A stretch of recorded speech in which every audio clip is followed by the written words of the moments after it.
नमस्कार दोस्तों, स्वागत है आपका अमन स्टोरी चैनल में, जहां हम लेकर आते हैं बेहतरीन कहानियां, साहित्य के अनमोल रत्न और ऐसी ऑडियो बुक्स जो दिल को छू जाएं।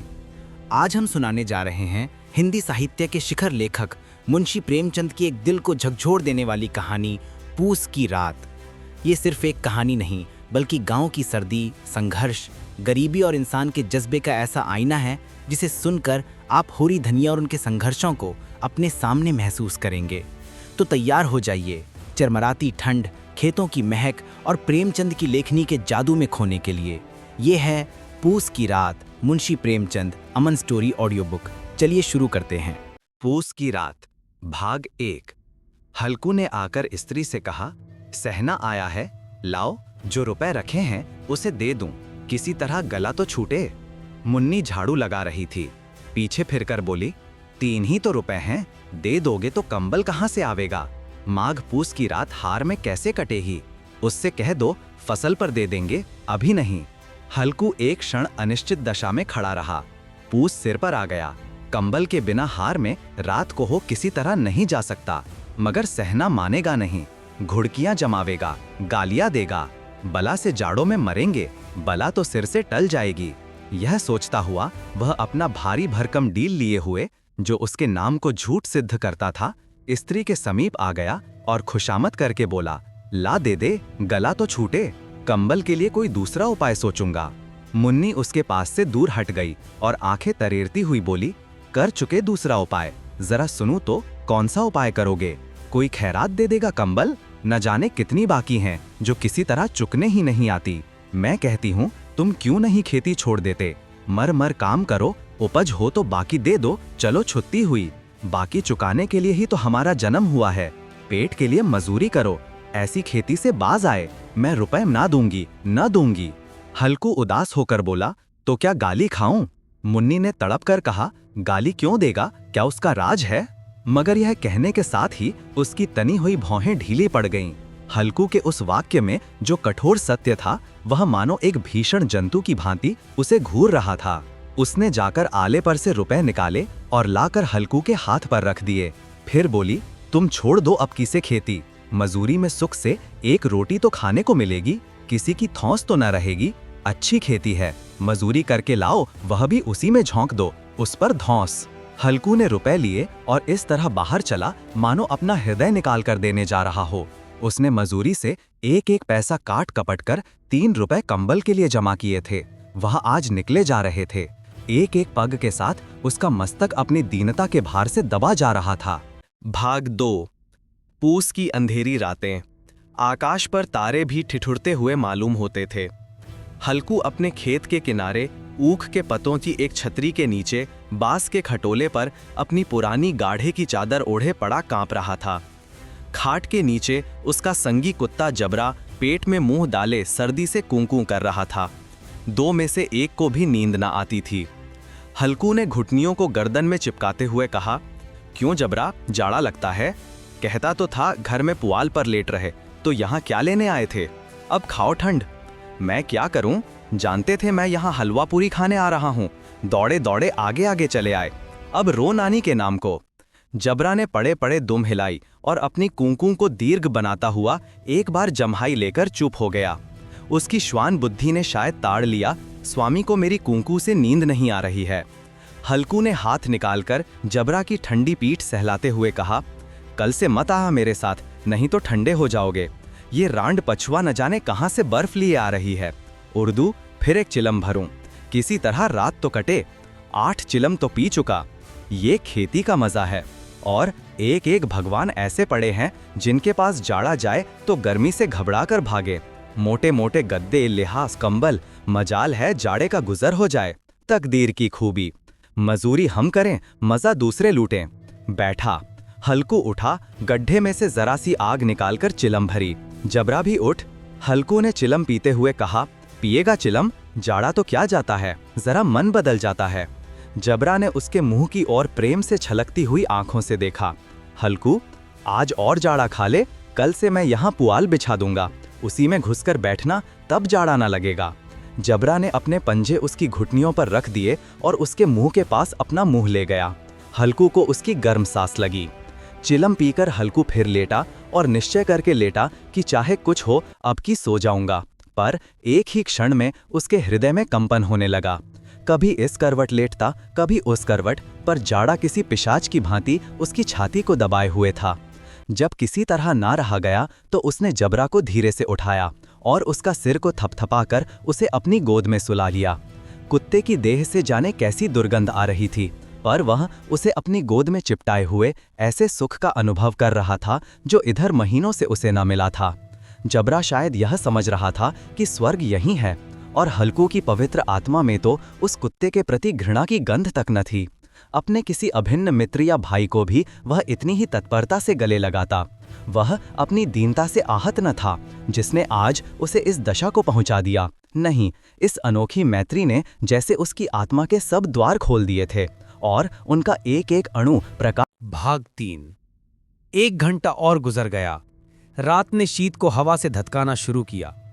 हल्कू उठ बैठा और दोनों घुटनों को छाती से मिलाकर सिर को उसमें छिपा लिया। फिर भी ठंड कम ना हुई। ऐसा जान पड़ता था सारा रक्त जम गया है। धमनियों में रक्त की जगह हिम बह रहा है। उसने झुककर आकाश की ओर देखा। अभी कितनी रात बाकी है? सप्तर्षि अभी आकाश में आधे भी नहीं चढ़े। ऊपर आज जाएंगे तब कहीं सवेरा होगा। अभी पहर से ऊपर रात है।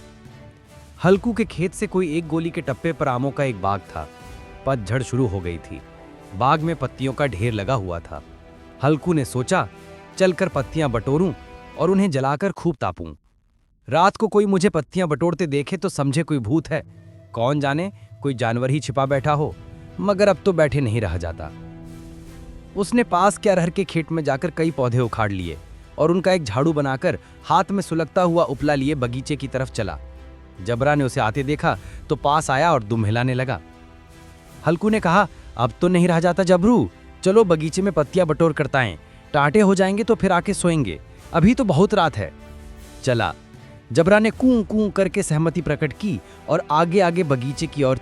बगीचे में खूब अंधेरा छाया हुआ था और अंधकार में निर्दय पवन पत्तियों को कुचलता हुआ चला जाता था। वृक्षों से औस की बूंदें टप टप नीचे टपक रही थीं। एकाएक एक झोंका मेहंदी के फूलों की खुशबू लिए हुए आया। हल्कू ने कहा, कैसी अच्छी महक आई जबरून, तुम्हारी नाक में भी तो सुगंध आ रही है। जबरा को कहीं जमीन पर एक हड्डी पड़ी मिल गई थी। उसे चिंचोड़ रहा था। हल्कू ने आग जमीन पर रख दी और पत्तियां बटोरने लगा। जरा देर में पत्तियों का ढेर लग गया। हाथ ठिठुरे जाते थे, नंगे पांव गले जाते थे और वो पत्तियों का पहाड़ खड़ा कर रहा था। इसी अलाव में वो ठंड को जलाकर भस्म कर देगा। थोड़ी देर में अलाव जल उठा। उसकी लाव ऊपर वाले वृक्ष की पत्तियों को छू छू कर भागने लगी।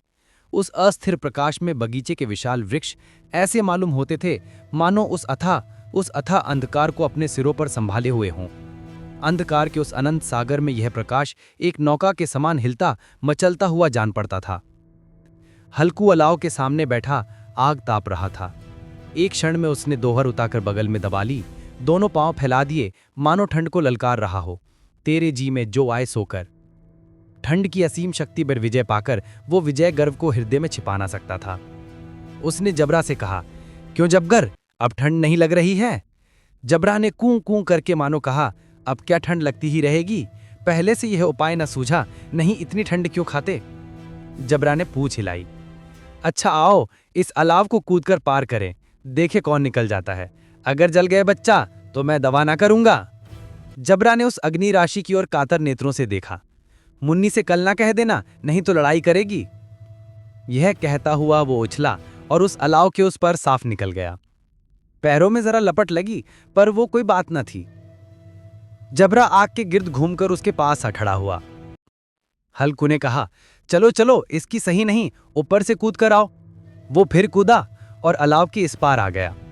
भाग 4। पत्तियां जल चुकी थी। बगीचे में फिर अंधेरा छा गया था। राख के नीचे कुछ कुछ आग बाकी थी जो हवा का झोंका आ जाने पर जरा जाग उठती थी, पर एक क्षण में फिर आंखें बंद कर लेती थी। हल्कू ने फिर चादर ओढ़ ली और गरम राख के पास बैठा हुआ एक गीत गुनगुनाने लगा। उसके बदन में गर्मी आ गई थी, पर ज्यों-ज्यों शीत बढ़ती जाती उसे आलस से दबाए लेता था। जबरा जोर से भौंककर खेत की ओर भागा। हल्कू को ऐसा मालूम हुआ कि जानवरों का एक झुंड खेत में आया है। शायद नील गायों का झुंड था।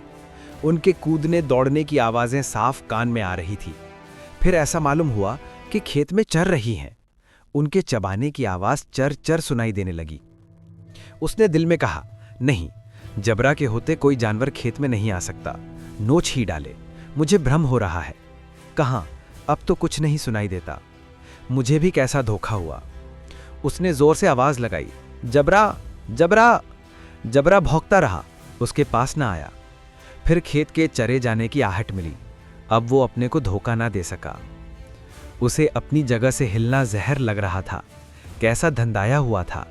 इस जाड़े पाले में खेत में जाना, जानवरों के पीछे दौड़ना असह्य जान पड़ा। वो अपनी जगह से ना हिला। उसने जोर से आवाज लगाई, लीहो, लीहो, लीहो।